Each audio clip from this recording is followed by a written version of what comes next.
Everyone welcome to Crystal IQ Knowledge. इस video में हम पढ़ेंगे क्लास 7 सिविक्स का chapter 5 women change the world.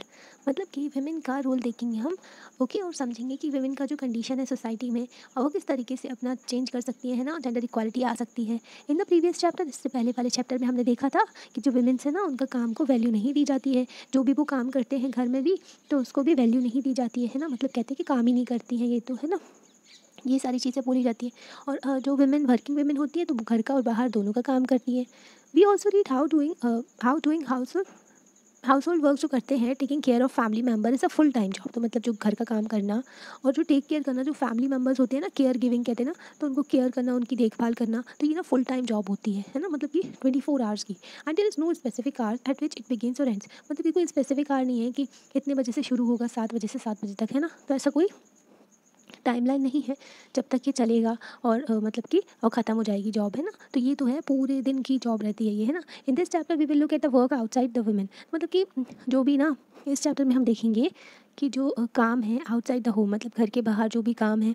And समझेंगे कि occupation are seen to be more suitable for man than for women. मतलब कि कुछ ऑक्यूपेशंस ऐसे हैं जिनको बोला जाता है कि वो जो है ना, मैन के लिए ज़्यादा अच्छे हैं देन फॉर वुमेन। मतलब कि इसमें भी डिस्क्रिमिनेशन होता है, जो भी काम होते हैं उसमें। मतलब कि हर जगह डिस्क्रिमिनेशन होता है ना। जो काम होता है कोई भी, तो उसमें भी डिस्क्रिमिनेशन कर देते हैं कि ये काम तो आदमी को करना चाहिए, ये काम औरत को करना चाहिए, है ना। और फिर जो भी इक्वालिटी के लिए स्ट्रगल करती है वुमेन, क्योंकि उनको डिस्क्रिमिनेशन फेस करना पड़ता है सोसाइटी में।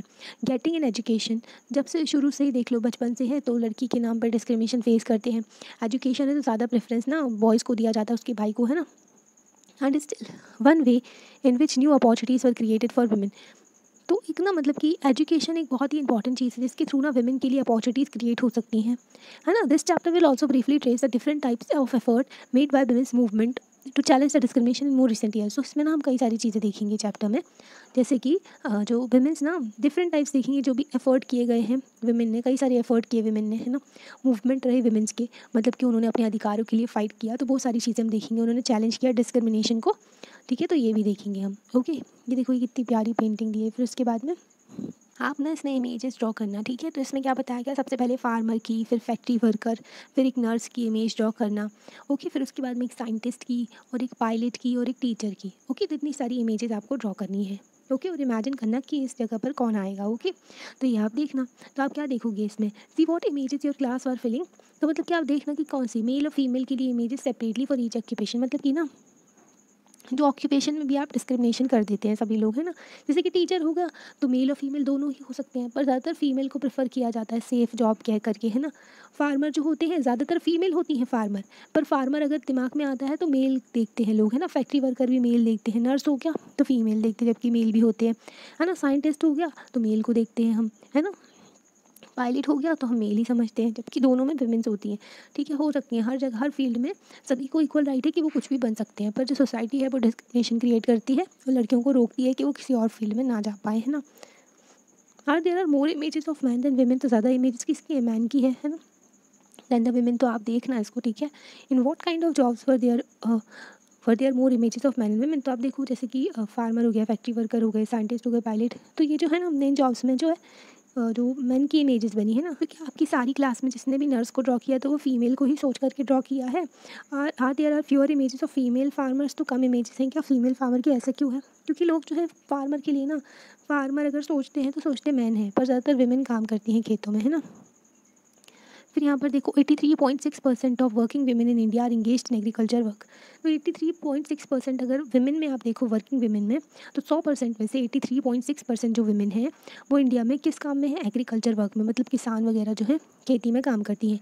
देयर वर्क इंक्लूड, उनका वर्क जो है क्या है, प्लांटिंग करना, पहले तो जो सीड लगाना, है ना, वो होता है। फिर वीडिंग करना, जो कि अनवांटेड चीज़, जो अनवांटेड जो पौधे निकल आते हैं ना, उनको बाहर निकालना। फिर हार्वेस्टिंग, कटाई करना, फिर सफाई करना उसकी, है ना। Yet when we think of farmers we only think of man, ठीक है। इतना मतलब कि इतना ज़्यादा वुमेन का इन्वॉल्वमेंट होता है एग्रीकल्चर में, फिर भी हम फार्मर के बारे में सोचते हैं तो हमेशा किसके बारे में सोचते हैं कि मैन ही होगा, है ना। वुमेन को इग्नोर कर देते हैं। ये जो है 2004-5 में सर्वे कराया गया था। फिर यहाँ पर देखो, रोजी मैम क्लास इज 30 चिल्ड्रन। रोजी मैम की क्लास में ना 30 बच्चे हैं। She did the same exercise, उन्होंने सबसे ड्राइंग बनवाई। ओके, तो यहाँ पर देखो, यहाँ पर ना लोगों ने किस तरीके की ड्राइंग बनाई उनकी क्लास के बच्चों ने।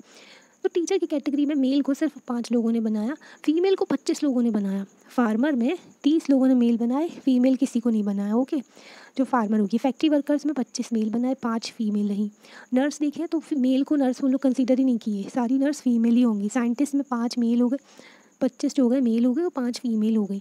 पायलट में भी देखो आप, यहाँ पर भी फीमेल को नहीं लिया गया, 3 ही आई है ना। तो आप देख सकते हो कि बच्चों के माइंड में भी डिस्क्रिमिनेशन भरा हुआ है। वो भी कुछ भी सोचते हैं तो मेल फीमेल में ऐसे सोचते हैं ना, कि जो ऑक्यूपेशन है, क्योंकि सोसाइटी में उन्होंने यही देखा है ना। जैसे कि फार्मर हो गया तो वहाँ पर मैन को कंसीडर करते हैं rather than women.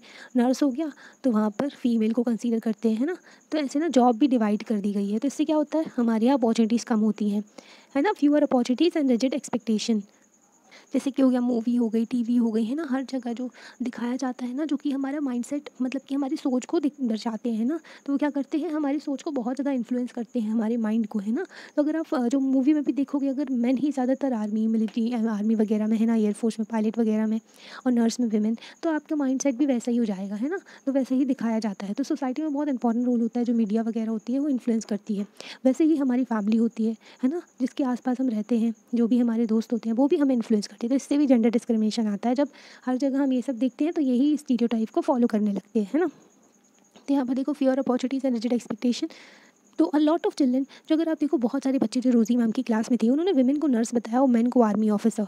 The reason they did, उन्होंने ऐसा क्यों किया, क्योंकि उनको लगता है कि जो outside the home women were good only at certain jobs. तो उनको लगता है कि घर से बाहर विमेन जो है कुछ ही काम कर सकती हैं, मतलब सारे काम नहीं कर सकती। उनको रोक दिया जाता है। उनको स्टीरियोटाइप्स ये लोगों के दिमाग में है कि विमेन जो है कुछ काम बस कर सकती हैं, बाकी सारे काम नहीं कर सकती, है ना। फॉर एग्जाम्पल अगर आप देखो, एग्जाम्पल लेते हैं हम, कई सारे पीपल को लगता है, बहुत सारे लोगों को ऐसा लगता है कि विमेन जो है ना बहुत अच्छी नर्स होंगी। ओके, क्योंकि ना उनमें बहुत ज़्यादा पेशेंस होता है, मतलब शांति वगैरह से काम लेती हैं और जेंटल होती हैं, बहुत ही अच्छे से बिहेव करती हैं। This is link to women's role within the family. और फैमिली में जो रोल होता है ना विमेन का, कि सहनशीलता, ये सब वो जो होता है ना, तो वो सबसे रिलेट किया जाता है। इसलिए विमेन को है जो नर्स बोल देते हैं ये लोग, ठीक है। Similarly it is believe that science require the technical mind. तो ऐसे ही बिलीफ ऐसा सोचा जाता है, ऐसा माना जाता है कि जो साइंस है ना उसमें टेक्निकल काम लगता है। And girls and womens are not capable of dealing with technical things. और गर्ल्स वुमेन को जो है वो लोग केपेबल ही नहीं मानते, बोलते कि ये लोग जो है टेक्निकल थिंग्स से डील नहीं कर सकती। तो ये भी एक स्टीरियोटाइप्स है, ठीक है, जो कि वुमेन को रोकता है आगे बढ़ने से। अगर आप देखो तो हमारे यहाँ ना टेसी थॉमस, ये मिसाइल वुमेन ऑफ इंडिया है। टेसी थॉमस जो है मिसाइल वुमेन ऑफ इंडिया है। इतना कम जो वुमेन का पार्टिसिपेशन होने के बाद भी साइंस में वो इतनी आगे निकल करके आई है ना। अभी आप देखो चंद्रयान को लीड भी कर रही है हमारे यहाँ की विमेन साइंटिस्ट ही लीड कर रही है ना आगे। तो अभी गवर्नमेंट भी जो विमेन को स्टेम में प्रमोट कर रही है। स्टेम क्या है, साइंस, टेक्नोलॉजी, जो इंजीनियरिंग, मैथमेटिक्स, ठीक है। तो स्टेम में वुमेन भी प्रमोट, जो गवर्नमेंट है वुमेन को प्रमोट कर रही है, क्योंकि जो सोसाइटी है वो रोक देती है, प्रमोट कर रही है ताकि जो लड़कियां हैं ना वो साइंस से सब्जेक्ट लें, है ना। और फिर हमारे देश का और टैलेंट बाहर निकल करके आए। Because so many people believe in this stereotypes. जो बहुत सारे जो लोग हैं इन्हीं स्टीरियोटाइप में बिलीव करते हैं कि नर्स का ये जॉब होना जो है, ये जो है वुमेन को करना चाहिए, है ना। आर्मी वाला जो है मैन को करना चाहिए। ओके, जो टेक्निकल माइंड वाला साइंटिस्ट वाला जॉब मैन को करना चाहिए। तो ये जो स्टीरियोटाइप्स हैं, तो इससे क्या होता है, many girls do not get the same support that boys do to study. तो बहुत सारी गर्ल्स जो हैं उनको सेम सपोर्ट नहीं मिलता है जितना ना बॉयज़ को सपोर्ट मिलता है पढ़ाई के लिए। उनको कहीं भी जाना होता है बाहर तो तुरंत भेज देते हैं पेरेंट्स, है ना। पर लड़कियों को उतना इंपॉर्टेंस नहीं दिया जाता है ना। बहुत सारे स्टीरियोटाइप एग्जिस्ट करते हैं कि पराया घर, है ना, लाइबिलिटी के तौर पे देखा जाता है, कर्ज के तौर पे, है ना। तो बहुत ही ज़्यादा डिस्क्रिमिनेशन फेस करती हैं लड़कियाँ, है ना। And train to become the doctors and engineer. तो आप देखो तो जो मैन है उसको, बॉय है जो ना, उसको सपोर्ट किया जाता है, उसको पढ़ाई करवाई जाती है ताकि वो जो डॉक्टर बन सके, इंजीनियर बन सके। इन मोस्ट फैमिलीज़, कई सारी फैमिलीज़ में once colour girls finish school, जैसे ही लड़कियों का स्कूल जो फिनिश हो जाता है तो फैमिलीज़ इनकरेज करती हैं, ठीक है, ताकि ना और ना जो मैरिज कर दी जाए, ठीक है। तो मतलब कि मैरिज जो है मेन एम बना दिया जाता है उनकी लाइफ का, ठीक है। तो कोई भी लड़की ऐसा नहीं सोचती है कि उसको ना हाउस वाइफ बनना है, पर जब वो बड़ी होती है, जब वो ना उसके बहुत सारे सपने रहते हैं, ठीक है, कि वो भी कुछ बनेगी, हाँ, अपनी लाइफ में कुछ अचीव करेगी, उसका भी कुछ गोल होता है ना। बट क्या होता है फिर उसके बाद ना, जो उसको हाउस वाइफ बना दिया जाता है ना, जो है घर में बैठ करके रहो, ठीक है, यही लाइफ है फिर। तो ना ये जो थिंकिंग है, तो यही जो है डिस्क्रिमिनेशन करती है ना। और जो फैमिलीज़ बहुत इंपॉर्टेंट रोल प्ले करती है, फैमिलीज़ जो है ना वही मेन एम बना देती हैं लड़कियों का कि यही काम है उनका, है ना। तो ये जो है स्कूल के बाद से ही ये सब शुरू हो जाता है और ज़्यादा, है ना। तो ये स्टीरियोटाइप जो है इनको ब्रेक करना ज़रूरी है, ठीक है। तो ब्रेकिंग स्टीरियोटाइप ये बहुत ही अच्छा एग्जांपल है ब्रेकिंग स्टीरियोटाइप का। अभी ना आप देख सकते हो जो दिल्ली में है ना, ड्राइवर्स जो है मेनली जो मैन हुआ करते थे, पर जो दिल्ली गवर्नमेंट है उन्होंने ना जो फीमेल को प्रमोट किया है और जो लाइसेंस दिया गया है फीमेल को, और अब फीमेल भी वहाँ पर ड्राइवर हैं, मतलब कि बस वगैरह चला रही है ना जो है, तो फीमेल को भी इक्वल राइट दिया गया है वहाँ पर, है ना। मिशन परिवर्तन चलाया गया वहाँ पर, ठीक है। तो उसी तरीके से इन जेंडर स्टीरियोटाइप्स को तोड़ना है। और कैसे टूटेगा, जब वुमेन्स आगे बढ़ेंगी और पढ़ाई करेंगी अच्छे से, है ना, अपना कुछ गोल सेट करेंगी और उसको अचीव करेंगी। Okay, engine drivers are man. आप देख सकते हो कि ज़्यादातर इंजन ड्राइवर्स जो होते हैं मैन होते हैं, है ना, रेलवे में engine drivers. But 27 year old Lakshmi Lakra, तो लक्ष्मी लकड़ा जो मैडम है, इन्होंने क्या किया, from a poor tribal family, बहुत ही गरीब फैमिली से बिलोंग करती थी, तो ना झारखंड में, ठीक है, ट्राइबल फैमिली से झारखंड में, has begin to change the things. तो उन्होंने जो चेंज करने का एक ना पहल कर दी, ठीक है। किस तरीके से, ये जो है फर्स्ट वुमेन इंजन ड्राइवर है फॉर नॉर्दर्न रेलवे, तो मतलब नॉर्थ रेलवे जो है वहाँ पर ना first women engine driver Lakshmi Lakra, ठीक है।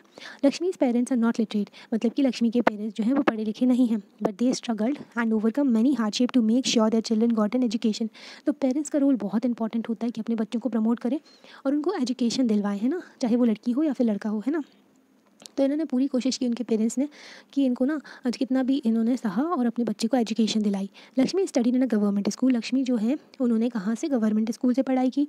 Even in school Lakshmi help in the house wife work, जब वो हाउस वर्क, है ना, तो जब स्कूल में भी पढ़ती थी तब भी उन्होंने ना हाउस वर्क में काम, जो घर का काम में हेल्प की थी अपने पेरेंट्स की। एंड डिड ऑड जॉब्स, तो भी उन्होंने ना कई सारी मतलब कोई भी काम भी करती थी ताकि थोड़ा ना हेल्प कर सके अपने घर वालों की। शी स्टडीड हार्ड, तो उन्होंने बहुत हार्ड, मतलब बहुत ही ना डिसिप्लिन के साथ अच्छे से पढ़ाई की, बहुत मेहनत की। और फिर क्या हुआ, फिर उनको ना डिप्लोमा मिल गया इलेक्ट्रॉनिक्स में। फिर उन्होंने रेलवे बोर्ड एग्ज़ाम दिया और तुरंत ही फर्स्ट अटैम्प्ट में पास हो गई वो। लक्ष्मी कहती हैं आई लव चैलेंजेस, उनको चैलेंजेस पसंद हैं। And the moment somebody says it is not for girls, I make sure I go ahead and do it. जब कोई, और वो कहती हैं अगर कोई मुझसे कहता है ना कि ये काम लड़कियों का नहीं है, तो वो तो, ये जो लक्ष्मी है ना, वो तो यही काम करती ही हैं, ये काम जो है वो करती ही हैं, और ना उसको करती ही, मतलब कि वो आगे बढ़ती हैं और इसको करके ही रहती हैं। फिर Lakshmi has had to do this several time in her life, वो कई बार ऐसे काम कर चुकी हैं, मतलब कि when she wanted to take electronics, जब वो इलेक्ट्रॉनिक्स सब्जेक्ट लेना चाहती थी। व्हेन शी रोड मोटरसाइकिल, जब उन्होंने मोटरसाइकिल चलाई, है ना, at the polytechnic. When she decided to become an engine driver, मतलब कि 3 बार जब इलेक्ट्रॉनिक्स ली तब भी बोला हुआ कि ये लड़कों का सब्जेक्ट नहीं लो, है ना, ऐसा वैसा। और फिर जब उन्होंने मोटरसाइकिल चलाई तो उसमें भी स्टीरियोटाइप से कि लड़के ही जो बाइक चलाते हैं ना। और फिर उसके बाद में जब वो इंजन ड्राइवर बनी तब भी ऐसे स्टीरियोटाइप थे, पर उन्होंने तोड़ दिया स्टीरियोटाइप्स को और अपनी ज़िंदगी अपने हिसाब से जी, है ना, जो उनको पसंद है वो उन्होंने किया। हर फिलॉसफी है सिंपल, उनकी फिलॉसफी सिंपल है, जो कि हर किसी को सोचना चाहिए इसके बारे में, है ना। As long as I am having fun without harming anyone, as long as I am doing well and helping my parents, why should I not lead a lifestyle of my choice. तो ये कहती हैं कि जब तक मैं अपना ना अपनी खुशी से अपनी ज़िंदगी जी रही हूँ, विदाउट किसी को हार्म पहुँचाए, बिना किसी को तकलीफ़ दिए, है ना, और अपने पेरेंट्स की हेल्प कर रही हूँ और अपना काम अच्छे से कर रही हूँ, तो मैं अपनी लाइफस्टाइल, अपनी अपनी जो लाइफ है वो अपने हिसाब से मतलब जीना चाहिए मुझे, तो है ना। तो मैं किसी और के हिसाब से क्यों जीऊँ, तो मतलब ये सिंपल लाइफस्टाइल है, सही भी है ना, सिंपल फिलॉसफी है इनकी। Adapted from driving her train by Neeta Lal women feature services. Okay, तो आपको भी अपनी लाइफ में कुछ अचीव करना है, अपनी गोल सेट करिए, मतलब बहुत ही हार्ड वर्क करिए, है ना, और उस गोल को अचीव करिए ताकि आप कुछ बन सकें, क्योंकि सोसाइटी तो आपको जीने नहीं देगी, फिर समझ लो, फिर ना मतलब आपकी दुनिया ना वो समेट के रह जाएगी, छोटे से कुएं की मेंढक बन के रह जाओगे, इतनी बड़ी दुनिया है और फिर आप कुछ नहीं कहलाओगे। देखो कई लोग जन्म लेते हैं और बहुत सारे लोगों की डेथ भी हो जाती है ना, पर याद किसको रखा जाता है, जो अपनी लाइफ में कुछ अचीव करता है ना। तो फिर आप भी अपनी लाइफ में कुछ अचीव करिए, जो भी आप बनना चाहते हैं, जो भी आपका ड्रीम है उसके लिए काम करिए, है ना। It is important to understand that we live in a society in which we all children faces pressure from world around them. देखो हम ऐसी सोसाइटी में रहते हैं जहाँ पर ना हर जगह से हमारे ऊपर प्रेशर आता है, ठीक है। जब छोटे बच्चे रहते हैं तो फिर तब भी प्रेशर रहता है इधर उधर का, और जब बड़े हो जाती हैं तो और ज़्यादा प्रेशर आता है फिर, तो है ना, कि जब 10th पास कर लो, फिर 12th पास कर लो, फिर उसके बाद में कॉलेज कर लो, फिर जॉब लग जाएगी, है ना, जॉब लग जाएगी, जॉब लग गई तो शादी कर लो, शादी कर ली तो बच्चे कर लो, अब ऐसी ही ज़िंदगी जियो और भी सारी रिस्पॉन्सिबिलिटी निभाते रहो। तो ज़माने भर के प्रेशर आते हैं और हम ऐसी लाइफ जी करके चले जाते हैं, है ना। Sometimes these come in the form of demands from adults, तो ये जो है एक तरीके का डिमांड के तौर पर भी आते हैं। At other times they can just be because of unfair teasing by our own friends. कभी कभी हमारे फ्रेंड्स भी हमें चिढ़ाते हैं तो हमको वही लगता है ना, तो प्रेशर है ये भी। Boys are pressurise to think about getting a job that will pay a good salary. तो बॉयज़ के ऊपर भी बहुत ज़्यादा प्रेशर रहता है। देखो लड़कियों के ऊपर इतना प्रेशर नहीं डालते कि आप ना बेरोज़गार हो, आप अनएम्प्लॉयड हो, ठीक है, आपको कुछ बनना है अपनी लाइफ में, उसको ना लड़की को बस इग्नोर करते रहते हैं। और लड़कों के ऊपर इतना ज़्यादा प्रेशर डाल देते हैं कि तुम्हें ये पढ़ना है, तुम्हें ये बनना है, ठीक है, और तुम्हें अच्छी सैलरी होनी चाहिए, अच्छी वाली जॉब होनी चाहिए तुम्हारे पास में, ठीक है। They are also teased and bullied if they do not behave like other boys. उनको ना चिढ़ाया जाता है, उनको परेशान किया जाता है अगर वो दूसरे लड़कों की तरह सो कॉल्ड जो अपने आप को जो आदमी कहते हैं उनकी तरह वो बिहेव नहीं करते हैं, ठीक है, वो अच्छे होते हैं, तो उनको भी चिढ़ाया जाता है ना। उनसे भी जो एक्सपेक्ट किया जाता है कि ये भी रूड और मतलब कि जो ख़राब तरीके की लड़के हों, है ना, तो ये भी स्टीरियोटाइप है। तो हर तरीके के प्रेशर देती है सोसाइटी हमको, ठीक है। तो अपने हिसाब से जिया करो, ओके, अपने हिसाब से मतलब अपने अपने काम करो, अपनी पढ़ाई करो, आगे बढ़ो लाइफ में, ठीक है। फिर ये जो परसेप्शन है ना लोगों के 2 मिनट में चेंज होते हैं ना, 1 मिनट में चेंज हो जाएगा इनका व्यू, ओके। आप अभी आप अपनी लाइफ में कुछ अचीव कर लोगे तो आपके बारे में कुछ बोलने लगेंगे, इससे पहले कुछ बोलते हैं, है ना, ये पड़ोसी की तरह होते हैं, ओके। तो ये भी होता है। अभी ना हम स्टोरी देखेंगे। Xavier was a happy with the result of class 10th। Xavier एक लड़का है, वो जो है बहुत खुश है जो क्लास 10th में उसका रिजल्ट आया बोर्ड एग्जाम में। तो उसके मार्क्स जो है साइंस एंड मैथ्स में ज़्यादा अच्छे नहीं आए हैं, पर उसके मार्क्स जो है उसके फेवरेट सब्जेक्ट जैसे कि हिस्ट्री हो गया, लैंग्वेज हो गया, तो उसमें अच्छे मार्क्स आए हैं इसके। व्हेन आवर पेरेंट्स हो, जब उनके पेरेंट्स व्हेन हिज पेरेंट्स हो, जब उनके पेरेंट्स से रिपोर्ट कार्ड देखा तो उन्होंने क्या बोला, तो ये देखते हैं हम। तो उन्होंने उसको ज़्यादा अप्रिशिएट नहीं किया। My goodness Xavier, you have managed only 65% in maths, your marks in physics are low. मतलब कि उनके जो मम्मी कहती हैं कि जो जेवियर है ना 65% बस आए हैं मैथ्स में, बाकी तुम्हारे फिजिक्स में ही मार्क्स बहुत कम है। आई नो, तो उन्होंने बोला मुझे पता है, क्योंकि ना मेरा जो मैथ्स वगैरह है, हाँ, उनको नहीं लेना, मैथ्स और साइंस नहीं लेना है, उनको ना हिस्ट्री पढ़ना है, क्योंकि उसको हिस्ट्री बहुत अच्छा लगता है ना। तो जो है इनके पेरेंट्स कहते हैं कि तुम्हें हिस्ट्री क्यों लेना है, अपने फ्यूचर के बारे में सोचो, तुम्हें अच्छी जॉब नहीं मिलेगी, है ना, हिस्ट्री तुमको हेल्प नहीं करेगा, इसमें ज़्यादा स्कोप नहीं है। पर ये जो जेवियर कहता है पर मुझे मैथ साइंस नहीं पसंद है, मुझे हिस्ट्री पसंद है। तो बी सेंसिबल, इन्होंने बोला be sensible son, take maths. उन्होंने बोला कि मैथ्स लो, है ना, तुम्हें कंप्यूटर स्टडी करने को मिलेगा, साइड बाय साइड तुम कंप्यूटर भी पढ़ सकते हो, और जॉब मार्केट में कंप्यूटर बहुत ही ज़्यादा डिमांड में है, वेरी गुड, अच्छा है ना। तो ये देखो यहाँ पर प्रेशर क्रिएट किया जा रहा है उसके ऊपर कि मैथ साइंस लो, ज़्यादातर फैमिलीज़ में होता है ना। ओके, फिर उसके बाद में लर्निंग फॉर चेंज। अब देखेंगे हम लर्निंग फॉर चेंज के बारे में, नई चीज़ें देखेंगे। Going to school is extremely important part of our life. मतलब कि अगर देखें हमारी ज़िंदगी में बहुत ही इंपॉर्टेंट जो चीज़ होती है, क्या हम स्कूल जाते हैं। देखो जब हम छोटे होते हैं ना, अभी तो हमें सभी लोगों को स्कूल जाने को मिल रहा है, लड़की हो चाहे लड़का, है ना। पहले के टाइम पर ना लड़कियों को तो बिल्कुल नहीं जाने मिलता था, लड़कों को बस एजुकेशन दी जाती थी, है ना। तो ये पहले का डिस्क्रिमिनेशन था। As more and more children enter school every year, we begin to think that it is normal for all children to go to school. जैसे जैसे ना बहुत सारे जो बच्चे स्कूल जाने लगे, तो हमें तो नॉर्मल लगता है कि हाँ सभी लोग जाते हैं स्कूल अपने बचपन में, है ना, फिर बड़े हो जाते हैं, फिर स्कूल नहीं जाते, फिर कॉलेज जाते हैं ना। तो ये थिंकिंग रहती है। Today it is difficult for us to imagine that school and learning will be seen as out of bond और not appropriate for some children. तो ना अभी तो हमें सबको लगता है कि स्कूल जो है ना सभी के लिए है, पर पहले के टाइम पर ना ये हमारे लिए डिफ़िकल्ट हुआ कि हम इमेजिन भी कर सकें कि स्कूल और जो पढ़ाई है ना कुछ बच्चों के लिए नहीं होती थी, है ना, कुछ बच्चों को नहीं मिलती थी, ये उनके ना मतलब उनके सिलेबस से ही हटा दी गई, उनकी ज़िंदगी से ही हटा दी गई थी स्कूल और जो पढ़ाई वगैरह है ना। तो पहले के टाइम पर ये बहुत ज़्यादा होता था हिस्ट्री में। जब आप हिस्ट्री पढ़ोगे तो आपको पता चलेगा कितना ज़्यादा डिस्क्रिमिनेशन हुआ करता था पहले के टाइम पर भी। एजुकेशन में भी डिस्क्रिमिनेशन होता था, है ना। तो पहले तो आप देखो वुमेन्स को जाने नहीं दिया जाता था, फीमेल्स जो है एजुकेशन मिलती नहीं थी। जब उनको एजुकेशन मिलने लगी तो उनको रिस्ट्रिक्ट कर दिया कि काम नहीं कर सकती। जब वो थोड़ा बहुत काम करने लगी तो उनके लिए जॉब क्रिएट कर दी कि ये वाली जॉब ही बस फीमेल कर सकती है ना। तो ऐसे तरीके से ना जो स्टीरियोटाइप्स क्रिएट करते जाती है society. But in the past the skill of reading and writing was known to only few. अगर आप जो ना पहले की बात करो पुरानी ज़माने की, है ना, जब हिस्ट्री में, तो वहाँ ना जो रीडिंग लिखना और पढ़ना जो था ना, जो पढ़ना लिखना, तो वो कुछ ही लोगों को बस आता था। Most children learned the work their family और एल्डर डिड। ज़्यादातर बच्चे जो है ना वही चीज़ें सीखते थे जो उनकी फैमिलीज जो किया करती थी और जो उनके बड़े लोगों ने किया था, है ना, तो वही काम वो लोग सीखते थे। फॉर गर्ल्स, तो गर्ल्स के लिए तो बहुत ही ख़राब सिचुएशन थी। In communities that taught son to read and write, daughters were not allowed to learn the alphabets. मतलब कि ऐसी कम्युनिटीज़ जितनी एग्जिस्ट करती थी हमारे यहाँ इंडिया में, ऐसी सोसाइटीज़ भी थी जहाँ पर लड़कियों को पढ़ने ही नहीं दिया जाता था, जहाँ पर लड़कों को जो था पढ़ाई लिखाई सिखाई जाती थी, लड़कियों को शब्द भी नहीं सीखने देती थी, है ना, जैसे कि ABCD हो गया ना, वो भी नहीं सीख सकती, जो आज से गया तक वो भी नहीं सीख सकती, ऐसी सोसाइटी थी। Even in families where skills like pottery, weaving, craft were taught, the contribution of daughters and women only see a supportive. अगर आप देखो कई सारी फैमिलीज़ होती थी पहले, जैसे कि पॉटरी जो घड़ा वगैरह बनाया जाता था, वीविंग जो ना बुनाई का काम किया जाता था, क्राफ्ट वगैरह जो भी काम होता था, तो उसमें ना जो लड़कियों का कंट्रीब्यूशन होता था, तो उसको ना एक सपोर्टिव बस देखा जाता था कि वो ना बस सपोर्ट कर रही है, उनका कोई काम नहीं है ये, ठीक है। For example in the pottery trade, तो पॉटरी ट्रेड में देखो आप जो जो पॉटरी का ट्रेड होता था, जो बेची जाती थी ना घड़े मटके वगैरह, तो उसमें ना विमेन जो है कलेक्ट करती थी मड को, जो मिट्टी वगैरह लाती थी एंड प्रिपेयर करती थी अर्थ अर्थ फॉर द पॉट्स, मतलब कि ना उसके लिए तैयार करती थी सारा मटीरियल है जो भी रहता था, ताकि मटके बनाए जा सके। But since they did not operate the wheel, मतलब कि जो होता है ना ऐसा ऐसा चक्रा सा होता है, उसको गोल गोल गोल गोल घुमाते हैं, फिर मटका बनता जाता है ना, जो पॉट बनता जाता है ना। But since they did not operate the wheel, they were not seen as a potters. जो व्हील को घुमाता है ना ऐसे गोल गोल करके, वो मटका ऐसे ऐसे करता है, वही जो है उसी को पॉटर कंसीडर किया जाता था। वुमेन्स को कंसीडर ही नहीं किया जाता था, जबकि ज़्यादातर काम वही करती थी, सारी चीज़ों को मटेरियल वगैरह सारा इकट्ठा करना, उसको रखना, चलाने ही नहीं देते थे व्हील, है ना। In the 19th century many new ideas about education and learning emerge. तो 19th सेंचुरी में आप देखो तो 1800 से 1900 तक हमारे यहाँ कई सारे रिफॉर्म्स हुए, आपने हिस्ट्री में पढ़ा होगा, बहुत सारे रिफॉर्म्स किए गए हैं ना जो हमारे यहाँ, और वुमेंस की एजुकेशन को भी प्रमोट किया गया। तो इन 19th सेंचुरी में देखें तो मेरी न्यू आइडियाज़, जो बहुत सारे कई कई आइडियाज़ एक आए है ना एजुकेशन के लिए और लर्निंग के लिए, है ना। Schools become more common in communities that had never learn reading and writing started sending their children to school.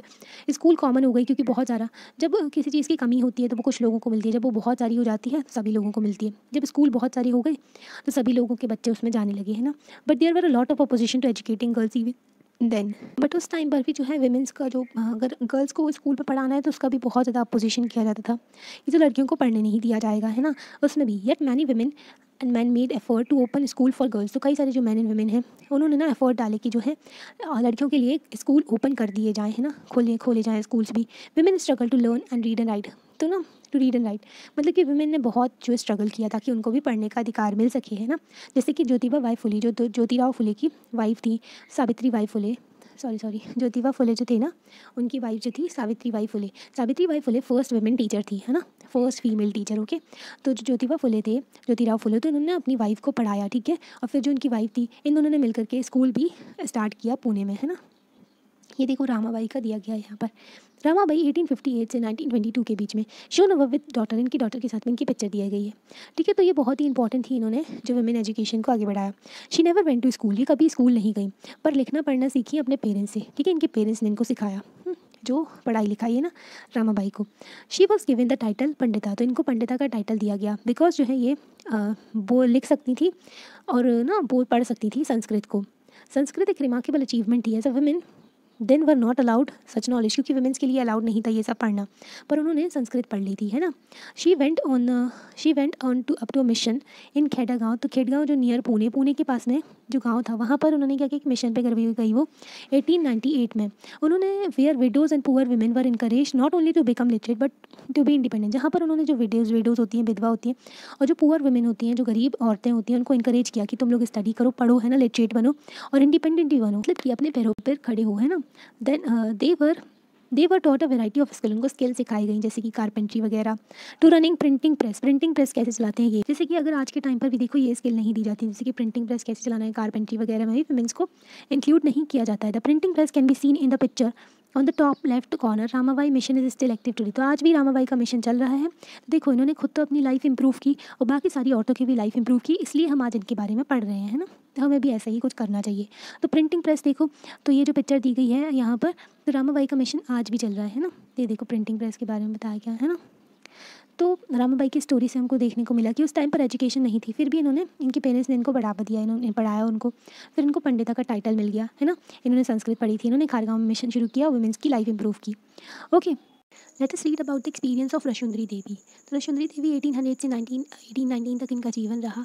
तो ये जो है, ये जन्म हुआ था इनका वेस्ट बंगाल में 200 साल पहले, ठीक है। जब एट द एज ऑफ 60 की जब एज थी इनकी, तब इन्होंने अपनी ऑटोबायोग्राफी लिखी बांग्ला लैंग्वेज में।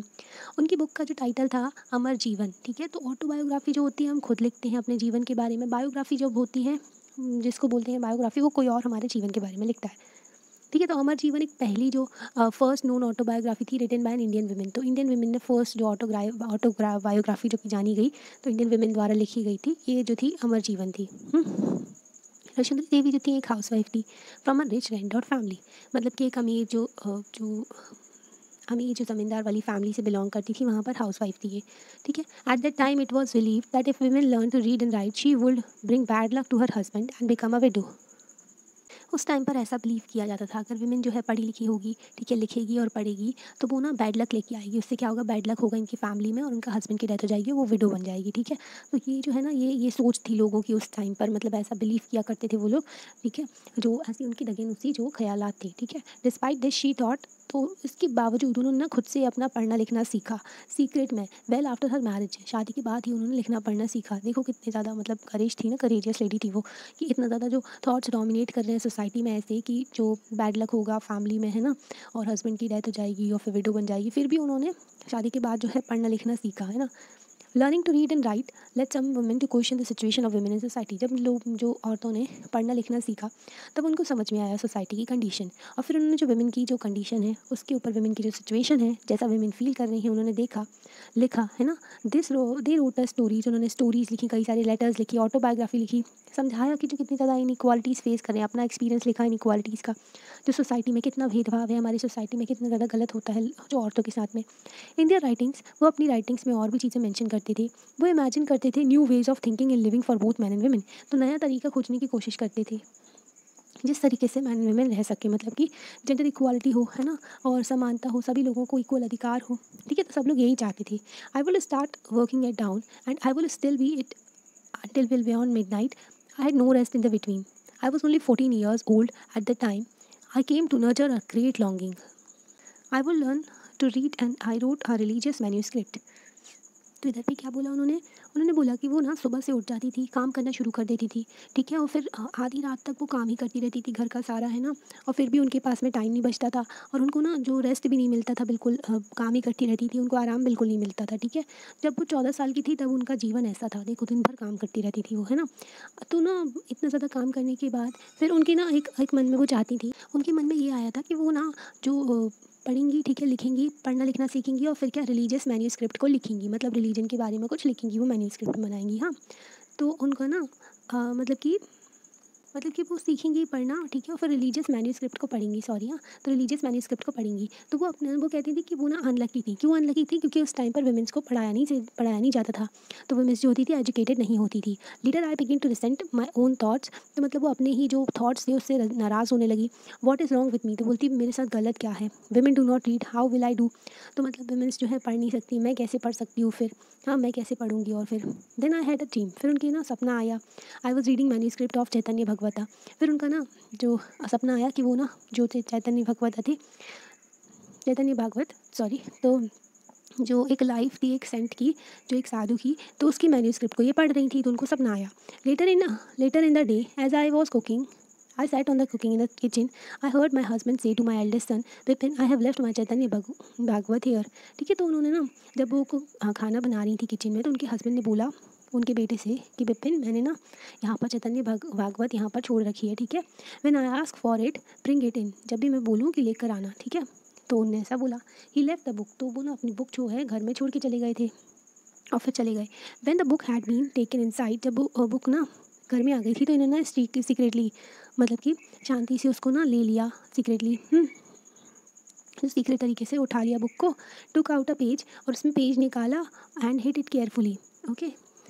It was a job hiding it for nobody must find it it my hand, मतलब कि ये छुपाने का काम था। छुप छुप के उन्होंने बुक का पेज निकाल लिया, ठीक है, और फिर उसको छुपा करके रख लिया, और इस तरीके से रखा कि वो जो किताब का पन्ना था वो उनके हाथ में नहीं देखना चाहिए, क्योंकि उस टाइम पर वुमेन्स को पढ़ने नहीं दिया जाता था ना। My eldest son was practising his alphabet at the time, तो उस टाइम पर उनका बेटा जो था वो जो ना अल्फ़ाबेट से सीख रहा था, ठीक है, पढ़ रहा था उस टाइम पर। तो उन्होंने क्या किया, तो क्या था ना, जब जब इन्होंने बुक का पन्ना छुपाया था निकाल करके, तभी ना उनका बेटा भी जो अपना प्रैक्टिस कर रहे थे अपना अल्फ़ाबेट, ठीक है, तो उसने ना वो लिख रहा था, तो उन्होंने ना वो वाला पन्ना भी निकाल लिया, और फिर क्या किया, वो लेटर्स को मैच किया जो बुक से जब भी वो पढ़ती थी, ठीक है। तो वो धीरे धीरे करके लेटर्स को समझने लगी थी, और उन्होंने ट्राई किया कि वो ना, फिर उनका ना बहुत टाइम बाद, फिर उसके बाद में उनको समझ में आने लगा, जब बहुत ज़्यादा एफर्ट डाले उन्होंने और पढ़ना सीखा, फिर उनके बाद में ना उनको थोड़ा थोड़ा पढ़ने लगी वो, ठीक है, बहुत टाइम बाद। आफ्टर लर्निंग द अल्फ़ाबेट, जब उन्होंने अल्फ़ाबेट्स पढ़ लिए, तो रशुंदरी देवी जो थी वो चैतन्य भगवत जो थी बुक वो पढ़ पाई। Through her own writing she also give the world an opportunity to read about women's lives in those days. उन्होंने ना उनके पास में अपनी खुद की उन्होंने फिर राइटिंग लिखी थी अमर जीवन, है ना। तो इन्होंने ना फिर अपनी ही राइटिंग के थ्रू वर्ल्ड को एक अपॉर्चुनिटी दी, ठीक है, कि वो समझ सकें, जो वीमेंस की लाइफ में पढ़ सकें कि क्या हो रहा है उस टाइम पर, वीमेंस की लाइफ कितनी बेकार होती है। रचंद्री देवी ने लिखा, क्या लिखा, एवरीडे लाइफ के बारे में, एक्सपीरियंसेस एंड डिटेल्स। तो अपनी ना ज़िंदगी के जो रोज़ रोज़ के एक्सपीरियंस थे वो सब लिखे उन्होंने। There were days when she did not have a moment rest, मतलब कि ऐसे भी दिन थे जब उनको एक भी दिन मतलब रेस्ट नहीं मिलता था। पूरे दिन काम करना, फिर रात में फिर पढ़ाई वगैरह, और फिर जब भी उनको टाइम मिलता तो पढ़ती वो, है ना। No time even to sit down and eat, मतलब कि ऐसा भी टाइम था कि वो शांति से बैठ के खा भी नहीं रही थी, है ना। अनलाइक रशुंदरी देवी एंड रुकैया हुसैन, अभी हम रुकैया हुसैन के बारे में देखते हैं, ठीक है। Rokeya Sakhawat Hossain and her dream, जो रुकैया शेखावत हुसैन थी और उनका एक ड्रीम था लेडी लैंड का। रुकैया शेखावत हुसैन 1880 में बॉर्न हुई थी और 1932 में इनकी डेथ हो गई थी। तो एक रिच फैमिली से बिलोंग करती थी जिनके पास में खूब सारी ज़मीन थी। तो she knew how to read and write, उनको वो जानती थी किस तरीके से पढ़ना है और लिखना है उर्दू लैंग्वेज को। पर she was stop from learning Bangla in English, पर उनको रोका जाता था कि आप बंगला और इंग्लिश लैंग्वेज नहीं पढ़ सकती। बंगला जो है वेस्ट बंगाल साइड बोली जाती है ना। तो इन दोज डेज, तो उस टाइम पर क्या हुआ था उन दिनों, English was seen as a language that will expose girl to new ideas. तो इंग्लिश के थ्रू ना नए आइडियाज़ पता लगेंगे गर्ल्स को, है ना। ऐसी लैंग्वेज थी English which people thought there were not correct for them, मतलब कि लड़कियों को नए नए आइडियाज़ पता चलेंगे, उनका दिमाग खुलेगा, वो और जानेंगी चीज़ों को। इसलिए लोगों को लगता था कि ये जो लैंग्वेज है ये सही नहीं है लड़कियों के लिए, है ना। Therefore it was mostly boys who were taught English, मतलब कि शुरू में इंग्लिश ही सिर्फ जो है, इंग्लिश जो सिर्फ लड़कों को पढ़ाई जाती थी। Rokeya learned to read and write Bangla in English with the support of elder brother and elder sister. तो उन्होंने अपने बड़े भाई बहनों से जो बंगला और इंग्लिश लैंग्वेज सीख ली, ठीक है। She went on to become a writer, फिर वो राइटर बन गई। और उन्होंने कई सारी स्टोरी लिखी, जैसे कि एक स्टोरी लिखी उन्होंने सुल्तान स्ट्रीम। सुल्तान स्ट्रीम 1905 उन्होंने सुल्तान स्ट्रीम लिखा था। तो वो प्रैक्टिस कर रही थी अपनी इंग्लिश स्किल का लिखने की, जब वो 25 साल की थी सिर्फ। The story imagine a women called Sultana. तो एक ये जो स्टोरी है, एक सुल्ताना स्ट्रीम जो है एक स्टोरी है, ये वुमेन की नेम जिसका सुल्ताना है। हु रीचेज अ प्लेस, जो ना एक ऐसी जगह में पहुंच जाती है लेडी लैंड में, जिसको कहते हैं लेडी लैंड। लेडी लैंड एक ऐसी प्लेस है जहाँ पर वुमेन के पास में सारी आज़ादी है, वो पढ़ सकती है, जा सकती है, कहीं भी काम भी कर सकती है और इन्वेंशन भी कर सकती है। लाइक जो है ना, बारिश को भी कंट्रोल कर सकती है from clouds and flying air cars, मतलब कि फ्लाइंग एयर कार्स भी बना सकती है ना। कुछ भी कर सकती है जो औरत हो, उसको सारी आज़ादी है। तो उन्होंने एक ऐसा लैंड इमेजिन किया, ऐसी जो है ऐसी जगह इमेजिन की, ठीक है। ऐसा सोचा कि काश ऐसा होता है ना, तो ऐसी स्टोरी लिखी उन्होंने। In this lady land man had been sent into seclusion their aggressive guns and other weapons of war defeated by the brain power of women. तो जो मैन थे ना, उनको अलग अलग कर दिया, और जो अग्रेसिव उनका जो बहुत ज़्यादा गुस्से वाली जो वेपन्स का यूज़ करते थे, गन वगैरह, तो उनको हरा देगी कैसे, जो अपने मन की शक्ति से। मतलब कि जो विमेन है ना, वो जो अदर जो भी हथियार हैं आदमियों के, ठीक है, उन सबको हरा देगी अपने मन की शक्ति से, है ना, अपने ब्रेन पावर के थ्रू, और मैन को अलग थलग कहीं भेज देगी। As Sultana travels in lady land, जैसे ही सुल्ताना ट्रैवल करती है लेडी लैंड में with sister Sara, she awaken to realise that she was only dreaming. जब वो लेडी लैंड में जब ट्रैवल करती है, घूमती है अपनी सिस्टर के साथ में, सराहा के साथ में, तो जब वो ना उठ जाती है, फिर उनको समझ में आता है कि ये जो है एक ड्रीम है सिर्फ। As you can see Rokeya As you can see, Ruqayya Sakhawat Hussain was dreaming of women flying planes and cars even before girls are being allowed to go to school. तो मतलब कि उस टाइम पर, जिस time पर women's को अधिकार ही नहीं था कि वो शिक्षित हो सकें, जो पढ़ाई लिखाई कर सकें, उस टाइम पर रुकैया जो थी वो क्या सोच रही थी, वो क्या जो सपना देख रही थी कि वुमेन्स जो है फ्लाइंग प्लेन्स बनाएंगी, है ना, कार्स बनाएंगी, जिस टाइम पर वुमेन्स को अलाउ नहीं था कि स्कूल भी जा सके। This was the way in which education and learning had change. तो ना रुकैयाज़ लाइफ, मतलब कि एजुकेशन और लर्निंग, जो पढ़ाई लिखाई की उन्होंने, उससे रुकैया जी की लाइफ जो है एकदम चेंज हो गई, है ना। तो Rokeya did not stop it getting education just for her self. तो रुकैया जो रुकी नहीं कि उनको एजुकेशन मिल गई बस काफ़ी, ऐसा नहीं, उन्होंने एजुकेशन दी। Her education gave the her power not only to dream and write. तो उनकी एजुकेशन जो थी उनको पावर दी कि वो सपना देख सकें और लिख सकें। पर हाँ, उन्होंने और भी काम किए, जैसे कि हेल्प किया दूसरी गर्ल्स को भी, but also to do more to help other girls to go to school. मतलब कि उन्होंने फिर दूसरी लड़कियों को भी पढ़ाना लिखाना शुरू किया, उनको भी स्कूल जो है, उनके लिए भी स्कूल के रास्ते खोली। And to build their own dream, ताकि जो है वो लड़कियां जो है वो भी पढ़ सकें और अपने सपने बुन सकें, है ना। तो मतलब कि अपनी ज़िंदगी सुधारी और दूसरों की भी ज़िंदगी सुधारी। इन 1910, तो 1910 में शी स्टार्टेड अ स्कूल। तो उन्होंने एक स्कूल शुरू किया कोलकाता में। And to this day the school is still functioning. तो आज भी वो स्कूल जो अभी भी चल रहा है, ठीक है। तो इन्होंने भी खुद के लिए भी काम किया और दूसरों के लिए भी किया, है ना। तो हमने देखा कि जो रुकैया रशुंदरी देवी की कहानी देखी, रुकैया शेखावत हुसैन की कहानी देखी, who were not allowed to learn read and write. तो मतलब उस टाइम पर उनको अलाउ नहीं था कि वो लिख सकें, पढ़ सकें, है ना। Large number of girls attended school in India today. तो आज के टाइम पर अगर आप देखें तो बहुत सारी लड़कियां जो है स्कूल अटेंड करती हैं इंडिया में, ठीक है, वो स्कूल जाती हैं। Despite this there continue to be a many girls who leave school for reason of poverty, inadequate schooling facility and discrimination.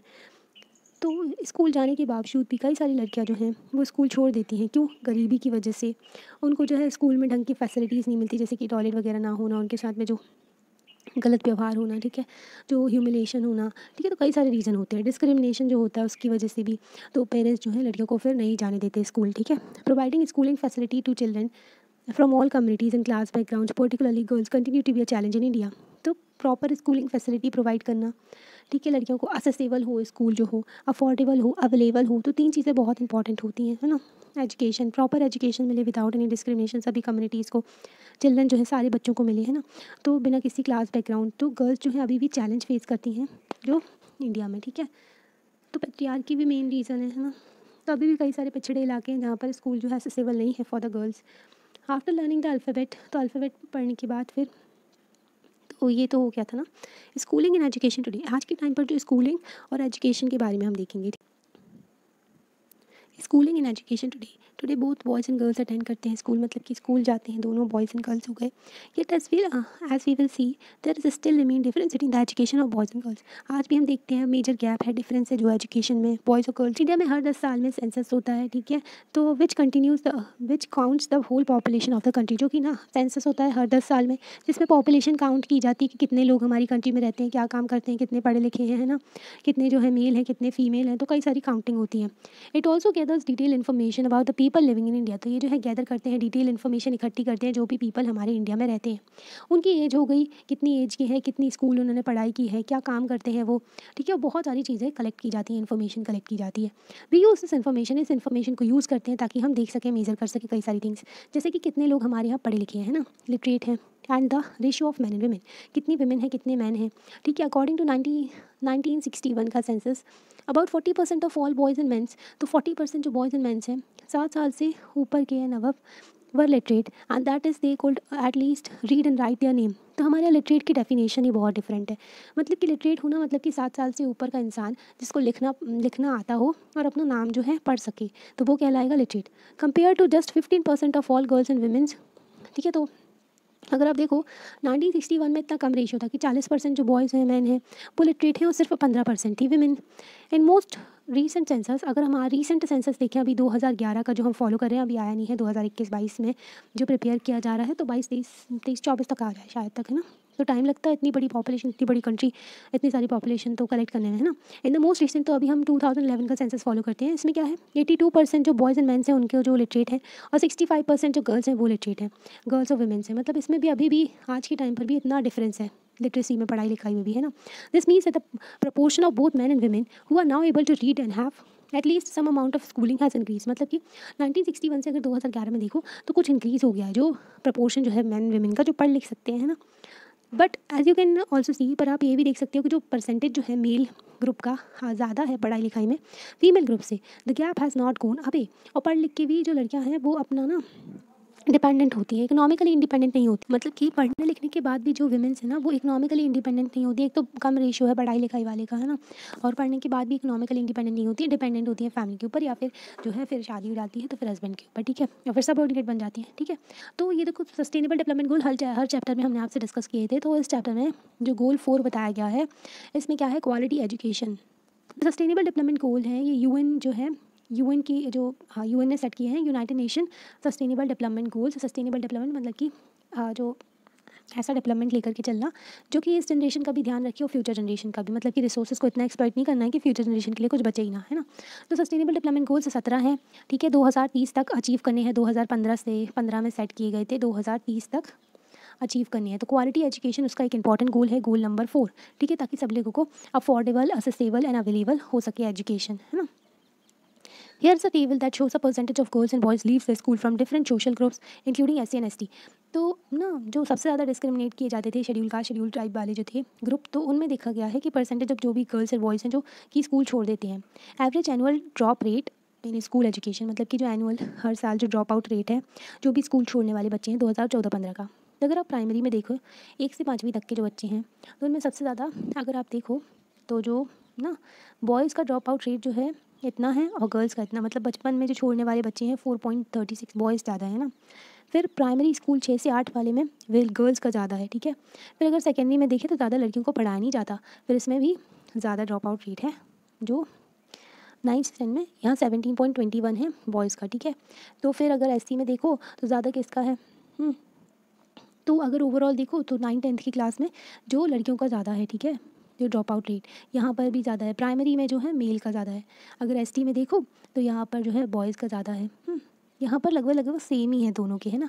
ST में उतना डिस्क्रिमिनेशन होता नहीं है, उनको फ़र्क नहीं पड़ता लड़का लड़की का, है ना, जो शेड्यूल्ड ट्राइब्स हैं। ओके, फिर उसके बाद में you have probably notice in the above table, जब आपने नोटिस किया जो टेबल में ऊपर देखा, एसटी और एसटी की गर्ल्स जो है स्कूल छोड़ती हैं हायर रेट में than the all category girls. अगर सभी लोग अगर प्रॉपर मतलब सारी इन गर्ल्स को देखो और एससी और एसटी की गर्ल्स को देखो तो इनका ज़्यादा है ना drop out rate as compare to them.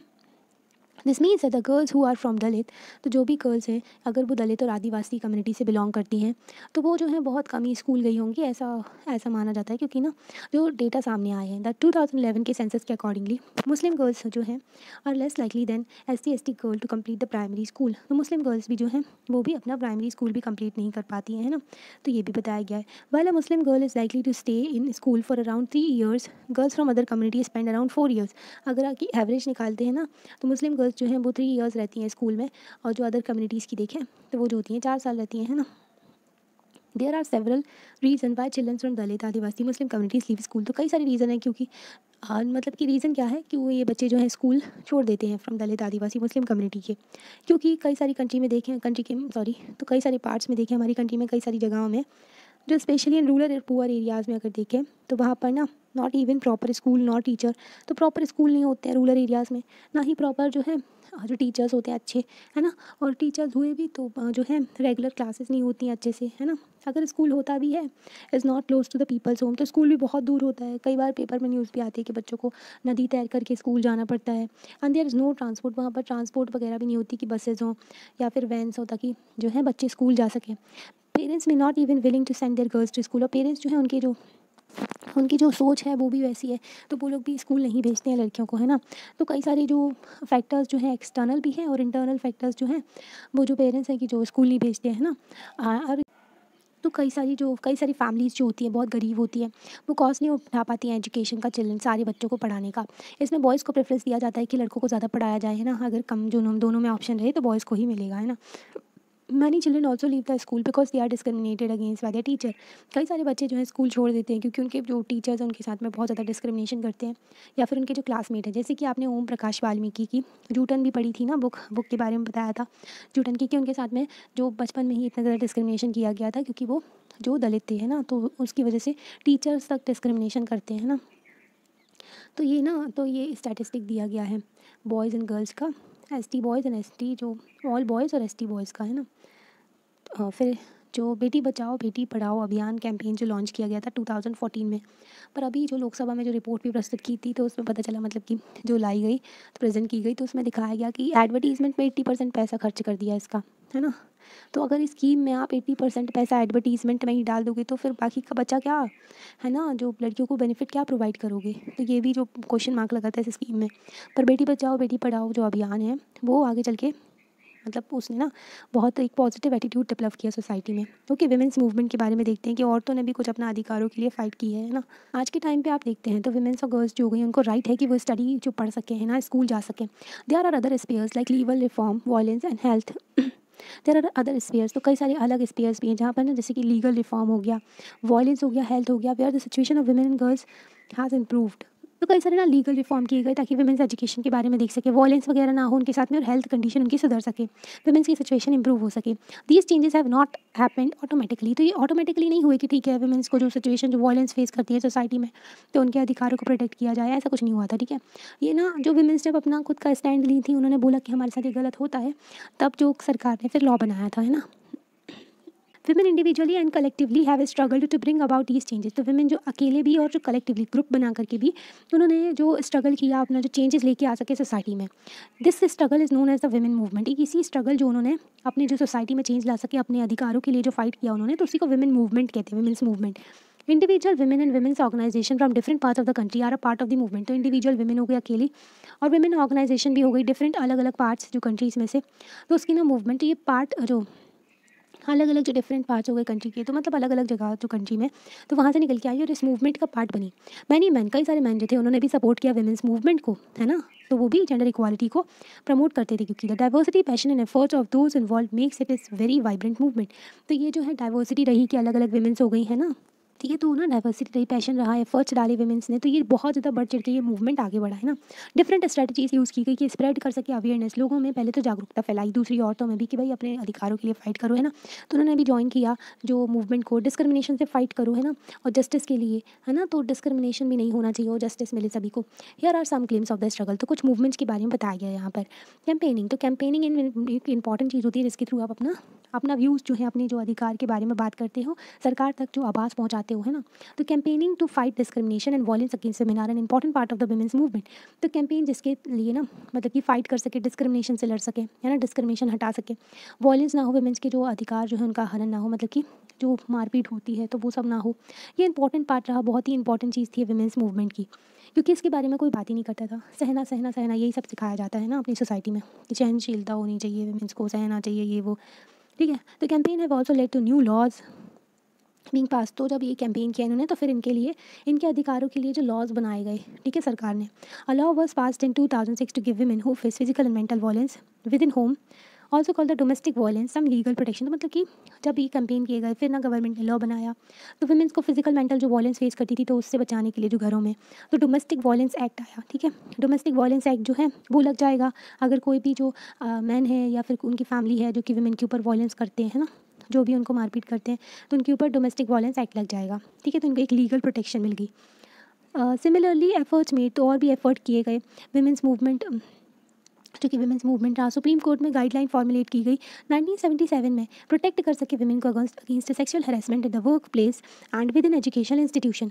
जो होता है ना गलत निगाहों से औरत को देखना या फिर उनको छूना, ठीक है, जो भी उनको हैरेस करना, उनको परेशान करना, तो ये जब कहीं काम करने जाती है औरत, तो उसको ना, मतलब विमेन जो है कहीं पर भी काम करने जाती हैं, तो उनके साथ में ऐसे गलत एक्टिविटी होना, तो उसको उस टाइम पर ना सेक्शुअल हरेसमेंट एक्ट लग जाता है। सेक्शुअल हरेसमेंट जो एक्ट है, जो sorry prevention of sexual harassment at work place act जो है 2012 में आया था, ठीक है।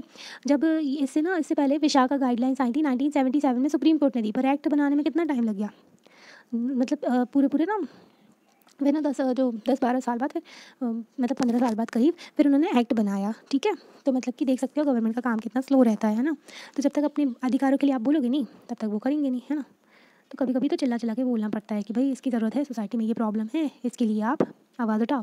आजकल तो मतलब सोशल मीडिया भी हो गया है ना, बहुत सारी चीज़ें हो गई जिसके थ्रू गवर्नमेंट को मतलब घेर लेते हैं सब लोग, है ना। In 1890s example women's group across the country spoke out against dowry deaths. तो 1980s में ना अब ये भी इशू उठा कि भाई जो डाउरी होती है, जो दहेज प्रथा होती है, तो दहेज के लालची जो होते हैं वो औरतों को मार देते हैं ना, डेथ हो जाती है औरतों की। तो 1980s में ये भी उठा है ना, ये केस भी उठा। तो young brides being murdered by their in laws और हस्बैंड फॉर ग्रीडी और मोर डाउरी, मतलब बहुत ज़्यादा पैसा चाहिए और ज़्यादा चाहिए, है ना। तो इसके लिए जो बहुत ज़्यादा लालची जो हस्बैंड होती है, उनकी फैमिली होती है, तो वो मार देते हैं वुमेन को, ठीक है। Women groups spoke out against the failure to bring these cases to justice. मतलब कि वुमेन्स ग्रुप ने इसके खिलाफ बोला कि जो है ये देखो फेल हो रहे हैं, ये लोग जस्टिस नहीं प्रोवाइड कर पा रहे वुमेन को।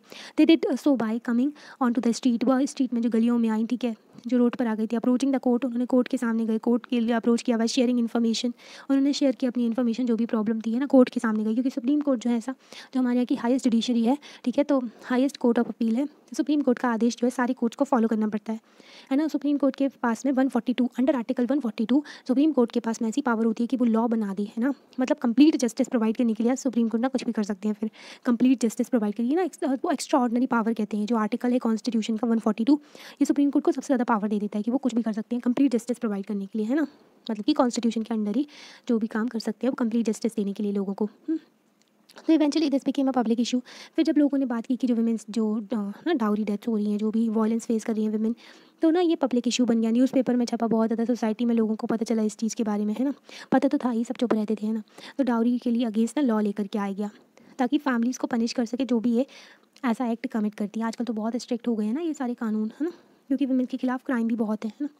फिर ये देखो सत्या रानी जो है एक्टिव मेंबर रही है विमेंस मूवमेंट की, sitting on the step of supreme court, जो है ये सुप्रीम कोर्ट में बैठी हुई है, surrounded by legal files gather during the, तो लीगल फाइल्स उन्होंने इकट्ठी की थी जब ना course of legal long battle लड़ी थी justice for a daughter who was murdered for dowry, क्योंकि अपनी जो बेटी को वो जस्टिस जो अपना ना न्याय दिलाना चाहती थी, जिसकी ना डेथ हो गई थी डाउरी में, मतलब इनकी बेटी की जो दहेज के जो लालची थे उन्होंने उसको मार दिया था, ठीक है। तो उनको अधिक अपना ना बेटी को जस्टिस दिलाने के लिए जो है सत्या रानी जो है देखो सुप्रीम कोर्ट के बाहर इनकी पिक्चर दी गई है ना, ये बैठी है। ओके, तो ये कैंपेन वाला हमने देखा। अभी ना ये देखो इस तरीके से कैंपेन्स जो है इसे स्प्रेड की जाती है, अवेयरनेस, रेजिंग अवेयरनेस। अब अवेयरनेस फैलाना है ना, लोगों को बताना, ये इंपॉर्टेंट पार्ट था वुमेंस मूवमेंट का।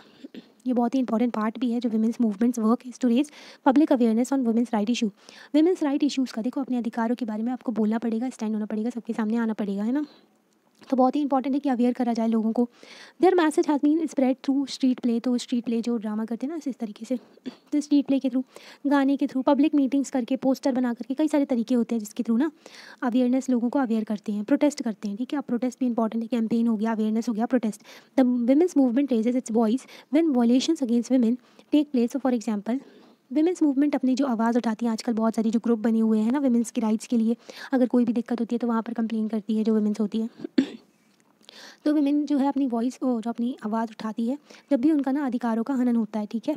तो जैसे कि एग्जांपल है व्हेन अ लॉ और policy act against their interest, कोई भी लॉ और पॉलिसी होती है जो उनके अगेंस्ट बोलती है ना। अभी देखो जो मैरिज की एज बढ़ाने की बात की गई, जो 21 करने को बोला गया, 18 है अभी, है ना, जो लड़कों की तो 21 ही है, तो लड़कियों की भी 21 होनी चाहिए ताकि इक्वालिटी भी हो सके और ना वो पढ़ाई भी कर सकें और उनका जो है ग्रेजुएशन भी कंप्लीट हो जाए और हो सकता है इकोनॉमिकली इंडिपेंडेंट भी हो जाए वो, है ना, 21 तक। जैसे लड़कों की 21 है, तो बहुत सारे जो मेल ग्रुप थे वो अपोज कर रहे थे। विमेंस तो चाहते हैं कि ये हो जाए 21, पर जो मेल है ना वो डोमिनेट करते हैं। पार्लियामेंट में भी ज़्यादातर आदमी ही है ना। जब गवर्नमेंट ने बोला कि 21 होगी तो अपोजिशन इसको अपोज करती। तो मतलब कि अपोजिशन ना बस ये रह जाता है कि जो अपोजिशन नाम से अपोज करना है हो गया ऐसा, वो लॉजिकल चीज़ देखते नहीं है कि सही है क्या गलत, बस अपोज करना है। कोई भी मूव गवर्नमेंट का अगर भले ही सही हो तो ये गलत चीज़ होती है ना। तो कुछ चीज़ों को उनको भी देखना चाहिए, ढंग से चीज़ों को समझना चाहिए जो बाकी। और ये हर हर जो पॉलिटिकल पार्टी है ना, हर कोई करता है, किसी पर्टिकुलर को सपोर्ट नहीं कर रहे हैं ना।